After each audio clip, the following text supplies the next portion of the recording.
اللہ نے ابراہیم علیہ السلام کا واقعہ بیان کیا سورہ شعراء میں، اور اب اللہ تعالیٰ نوح علیہ السلام کا مختصر واقعہ بیان کر رہے ہیں۔ کذبت قوم نوح المرسلین، نوح علیہ السلام یقیناً ابراہیم علیہ السلام سے پہلے گزرے ہیں، لیکن اس صورت میں ترتیب سے واقعات بیان نہیں ہوئے۔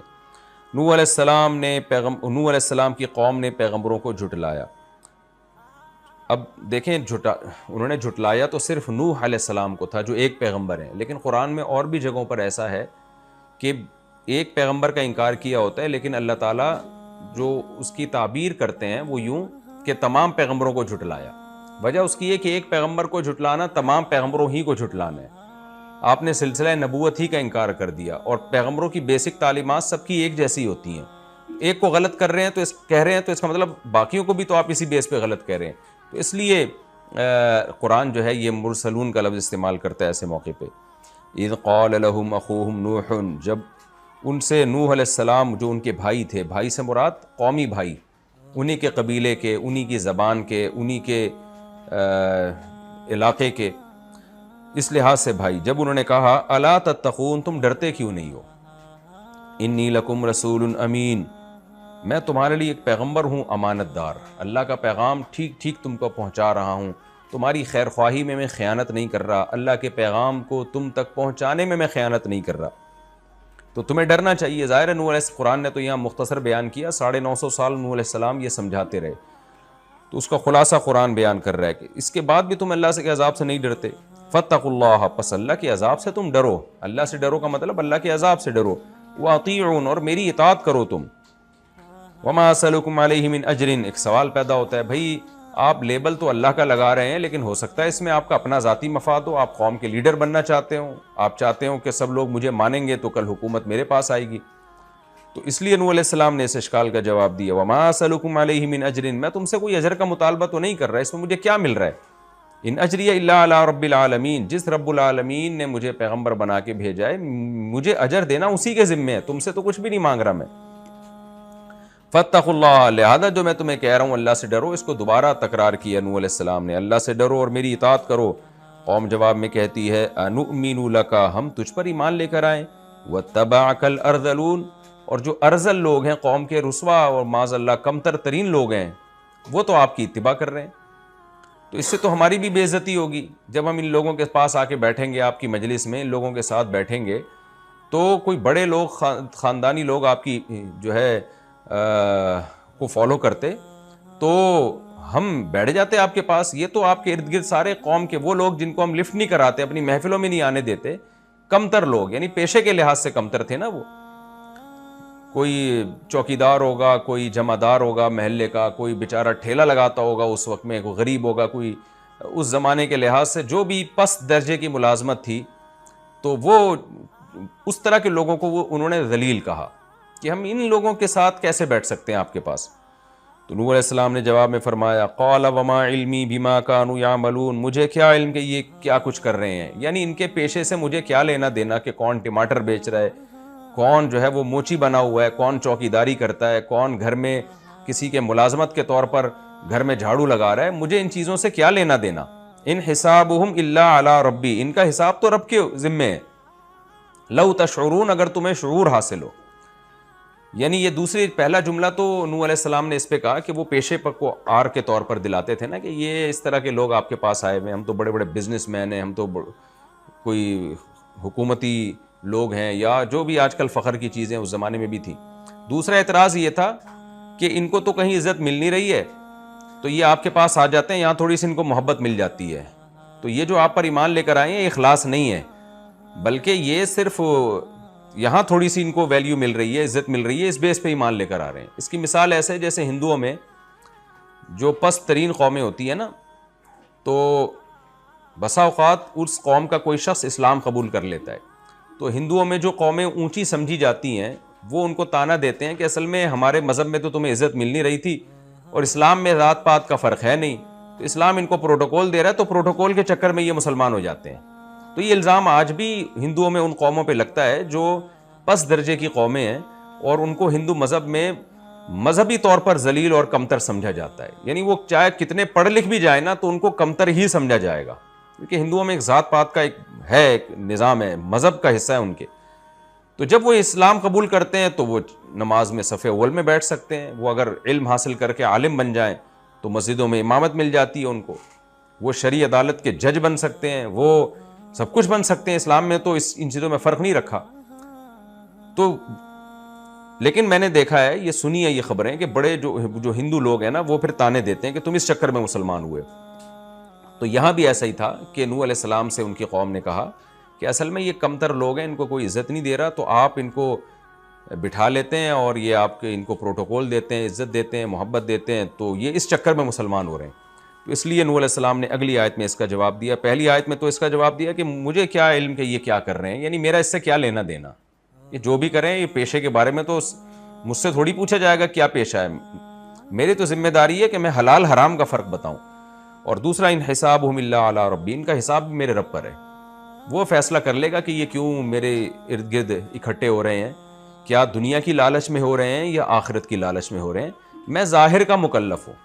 جیسے کوئی ہندو میں پست قوم کا آدمی مسلمان ہونے کے لیے کسی عالم کے پاس آئے تو عالم کو یہ اجازت نہیں ہے کہ اس کو تانا دے کہ جی آپ تو عزت حاصل کرنے کے لیے آ رہے ہو. بھائی ہو سکتا ہے اخلاص سے آ رہا ہو، ہمیں کیا پتا.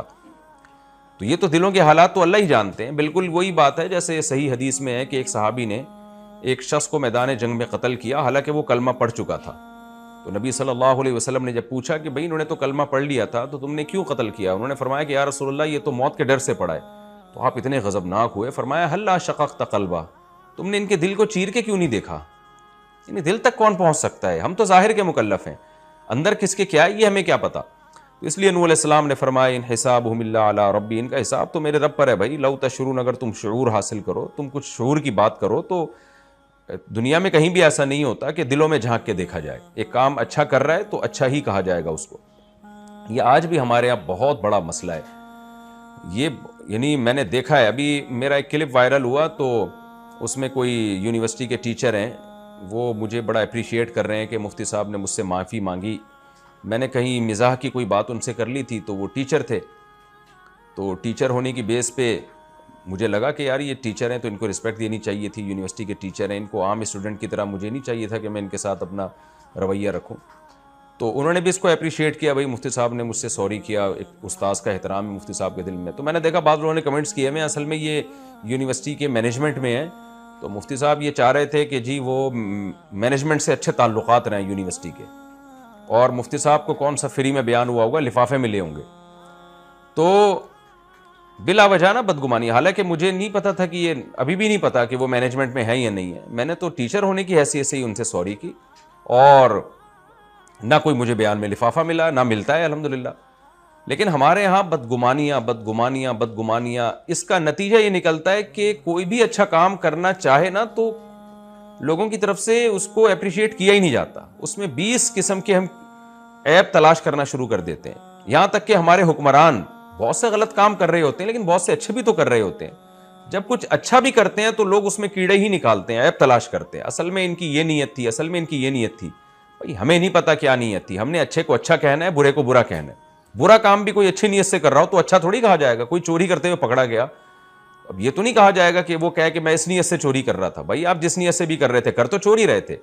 تو ان آیتوں سے ہمیں یہ بھی سبق ملتا ہے کہ جب تک واضح دلیل یا واضح قرائن نہ ہو، واضح قرائن ہے کسی آدمی کا برا ہونا ثابت ہو گیا اور اس وقت جو اچھائی کر رہا ہے تو واضح قرائن سے پتہ چل رہا ہے کہ یہ اچھائی اچھی نیت سے نہیں کر رہا، پھر ایک الگ بات ہے. لیکن نارملی ہمیں شریعت نے اسی کا پابند بنایا ہے کہ ہم دلوں میں جھانکنے کی ہمیں اجازت نہیں ہے. جب کوئی اچھا کام کر رہا ہے، اچھی بات کر رہا ہے تو ہم نے اس کو اپریشیٹ کرنا ہے، اس کی حوصلہ افزائی کرنی ہے. تو انہوں نے السلام نے بھی فرمایا ان حسابہم الا علی ربی، بھائی ان کا حساب اللہ کے ذمے ہے. لو تشعرون، اگر تم شعور حاصل کرو، کچھ شعور کی بات کرو تو تم بھی یہ بات کہو گے کہ حساب تو اللہ کے ذمے ہے، میرے ذمے پیغام پہنچانا ہے، امیر غریب کا فرق کیے بغیر. اور اس آیت سے ہمیں یہ بھی بار بار پتہ چلتا ہے، جو میں بار بار جب بھی اس طرح کی آیتیں آتی ہیں، کہ دین کا جو بھی داعی ہے نا اس کو اصول اور نظریات پہ کمپرومائز نہیں کرنا چاہیے. بعض لوگ تبلیغ کی خاطر امیر غریب کا فرق کر دیتے ہیں، غیر اخلاقی حرکتیں کرنا شروع کر دیتے ہیں کہ لوگوں کو دین کے قریب لانے کے لیے. تو وہ کام نہیں کرنا آپ نے. کام استغنا کے ساتھ، تاکہ علم کی عزت محفوظ رہے، علماء کی عزت محفوظ رہے، اس کے ساتھ ہم نے کام کرنا ہے. جیسے کہ نوح علیہ السلام چاہتے تو غریبوں کو بھگا دیتے وہاں سے کہ بھئی تم چلے جاؤ، تمہاری وجہ سے میں امیروں کو دعوت نہیں دے پا رہا ہوں، تو غریب تو چلے جاتے، شاید 2-4 امیر مسلمان بھی ہو جاتے، لیکن اللہ کا غضب ہوتا کہ آپ جو ہدایت کا طلبگار ہے اس کی فکر پہلے کرنی ہے.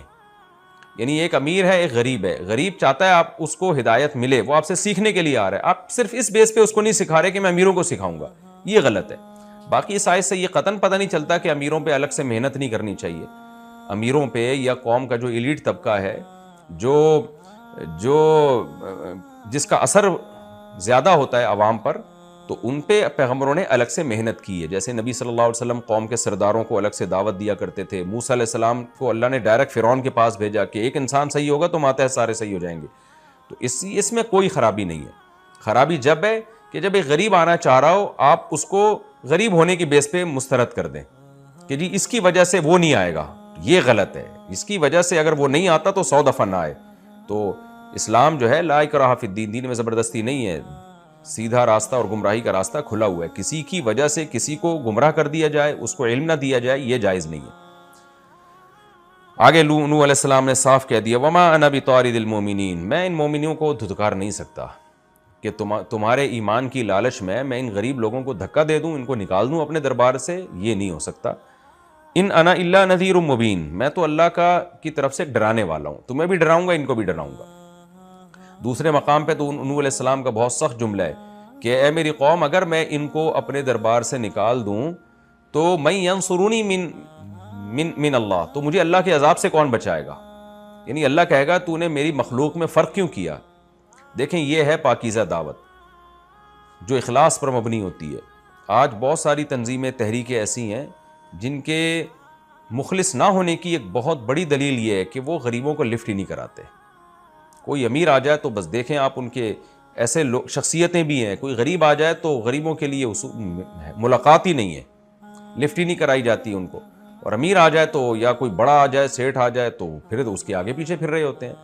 تو ایسے جو بھی دین کی دعوت کا کام کر رہے ہیں، چاہے وہ اہل علم ہو، چاہے وہ کوئی تنظیمیں ہوں، ان کو اپنا محاسبہ کرنا چاہیے کہ ہدایت تو سب کے لیے. بھائی کوئی بھی شخص دین پر آ گیا تو آپ کی بیڑا پار کرنے کا ذریعہ بن جائے گا، اس میں غریبوں کو بالکل نظر انداز کر دینا، ان پہ محنت ہی نہ کرنا، تو یہ اسلام کا مزاج نہیں ہے.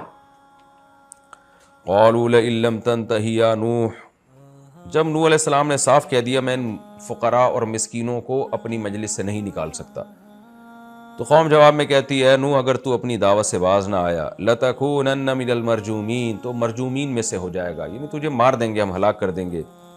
قال ربی ان قومی کذبون، نوح علیہ السلام نے کہا رب میری قوم نے میرا انکار کر دیا ہے. فافتح بینی وبینہم فتحا، تو میرے اور ان کے درمیان ایک فیصلہ کر دے، یعنی عملی فیصلہ. ویسے تو اللہ نے حق اور باطل کا فیصلہ کر دیا، لیکن پریکٹیکلی کر کے دکھا دے اس کو.